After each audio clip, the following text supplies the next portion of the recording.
But first, a statement and a question. We've seen a dramatic change in America's attitudes toward gay rights just in the last few years. Here's the question. How much has the media influenced that change? Let's back up a moment and look at what happened just this week, another landmark week for gay rights. The governor of Arizona vetoed a bill that would have given businesses the legal grounds to deny service to gay people. In Texas, a federal judge struck down that state's ban on gay marriage. And in Kentucky, a district judge said the state must recognize gay marriages that were performed in states where they are legal. Of course, these battles all across the country are far from over. But just look at how much has changed. Republicans Mitt Romney, John McCain, and even some Fox News stars all spoke out against the Arizona bill. So how much of a role did we in the media play here?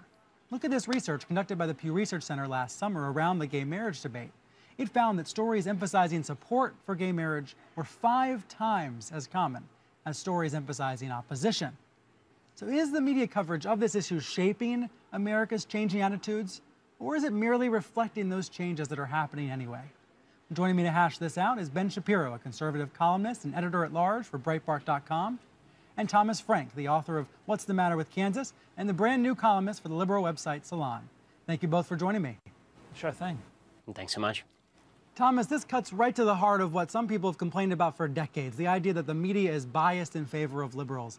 Is that the case here? And what else do you think accounts for the changing attitudes we've seen in all of the polling in this country in recent years? Well, you know, I've always been a big doubter of the liberal bias critique, although, you know, maybe this issue is different. But if you go back and look at the long history of the bias critique, goes back to, you know, we know when it started. Spiro Agnew back in 1969 basically, you know, invented this as a way of getting back at the news media of the day that was, you know, that he thought was opposing the Vietnam War and that sort of thing. And it's, you know, it's gone on and on and on over the years. And the hilarious thing is that the media is objectively much less liberal today than it was then, after years and years and years of this stuff. But, you know, this is a very interesting question. Does the media reflect or does it cause? You know, and people debate this all the time in sociology and history, all sorts of other disciplines. I used to argue about it myself. Ben, where do you stand on this? Do you feel that the press, either responsibly or irresponsibly, encourages acceptance of gay marriage and laws that encourage gay rights? As far as the actual bias of the media, whether it's reflective or whether it's generative, the fact is that it reflects LA and it reflects New York, and it generates feeling elsewhere. I mean, people tend to reflect the situations in which they live. The media is largely based in coastal large cities, liberal cities, and therefore their bias is reflective of those cities while changing the rest of the country. Is the press in this case an enemy of religious freedom then? Because we saw so much criticism of this bill from reporters and from commentators and from corporate interests?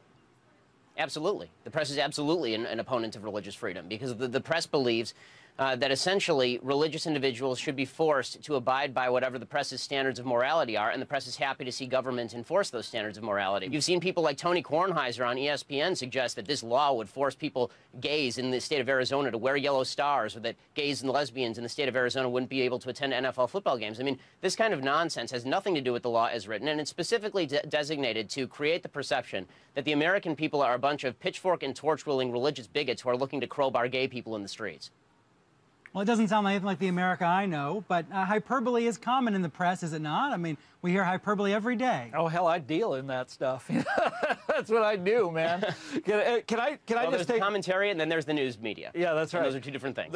Can I just take a step back here? I'm from Kansas, and the thing that got me writing What's the Matter with Kansas, in fact, was when they had this debate over the theory of evolution in the state of Kansas, and the media all over the world went absolutely berserk, right, making fun of Kansas. It's a replay of the monkey trial down in Tennessee, you know, back in the 1920s, and it was, you know, it was a classic media set piece, and everybody was laughing at Kansas.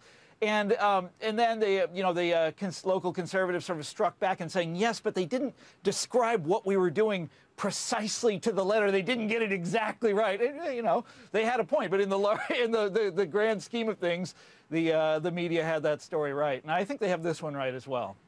Sorry, Thomas just admitted that the media is biased and skews the story, but in general, they have the story right. So please explain to me how a law that doesn't actually mention homosexuality is specifically about allowing restaurants to now have a right that trumps federal law, which this clearly does not, and how this law is going to allow restaurants to randomly throw gay people out of their businesses in a way that they weren't able to before in the state of Arizona. Please explain that to me, and how that's accurate. It's actually not a law. It got vetoed. I don't know if you heard about this. A bill, correct. Yeah. So I didn't read that one, but I did read the bill in Kansas, you know. The actual law itself, the proposal itself, the bill that got vetoed the other day, and they had one in Kansas, and they had them in a bunch of other states. That's the really interesting thing. Where did this come from? Who who developed it? That sort of thing. And it was sort of, my opinion is that it was all sort of ginned up as a kind of culture war set piece to rally the troops, get something for people to feel persecuted about.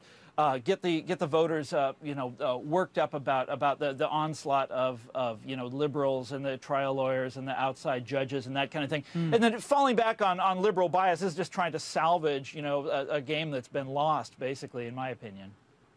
Ben, when you come on television, when you write columns, do you feel that you are being persecuted, or do you feel that you are being, put in an uncomfortable position because everybody else seems to believe the opposite of what you believe? Listen, I'm happy to be in liberal areas. I've spent my entire life in Los Angeles and Cambridge, Massachusetts. I like being in liberal areas. I like duking it out. But there's no question that the media is biased to the left. And there's also no question that the media is very much in favor of fascistic government that gets to control what religious people do with their private businesses. I mean, and do I feel persecuted in that way? Well, let's see. If the government decides that it can tell me to violate my own religious precepts because the government has a greater good that it is attempting to pursue without evidence that greater good is actually a necessity. I mean, anybody who compares the plight of 2014 gays to 1960s blacks is absurd. Then certainly I feel persecuted, but that's as a religious citizen, not as a commentator. Thank God we still have freedom of speech. And listen, I'm happy for you to be on the air, Brian. I'm happy for you to be on the air, Thomas. I just think there are more people like you than there are people like me. You mean in the press? That would be the craziest thing in the world. I'm always the odd man out. I mean, the day that I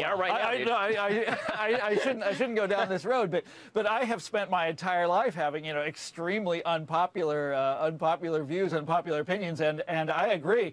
Thank God for the freedom of the press. I mean, this is that's it's a wonderful thing. I'm actually not even, on the side that you probably think I'm on. But as far as, being on the defense, being from the right on a left network like CNN, sure, of course I'm on the defensive, and I go in with game planning for it. I mean, it's not the same thing as going on Fox News, which obviously leans to the right. I mean, there are, and that's okay. Tell me about how you plan for it. I'm curious because we're on, the most meta show on CNN. How do you plan for it differently? Well, what I do is I assume that I'm going to get a certain set of questions from folks like you, Brian, that I generally do get. And with all the veiled implications therein. Don't you feel persecuted when you go on a leftist network? The implication, of course, being that I see myself as a victim. Don't you feel like when you come on a leftist network and you're being attacked that maybe it's because, you're just a little bit intolerant? These are usually the way these conversations go. So, I'm glad, Brian, that you haven't done all of those things. You've done some of them. But, of course, when I go in, I'd be foolish not to actually think about the questions I'm going to be asked before doing so. And of course, I got to say here, CNN does strive to be nonpartisan. I understand you feel it doesn't succeed at that all the time, but at least it tries. Ben Shapiro, Thomas Frank, thank you both for joining me for this one. Yeah, sure thing. Hey, thanks so much.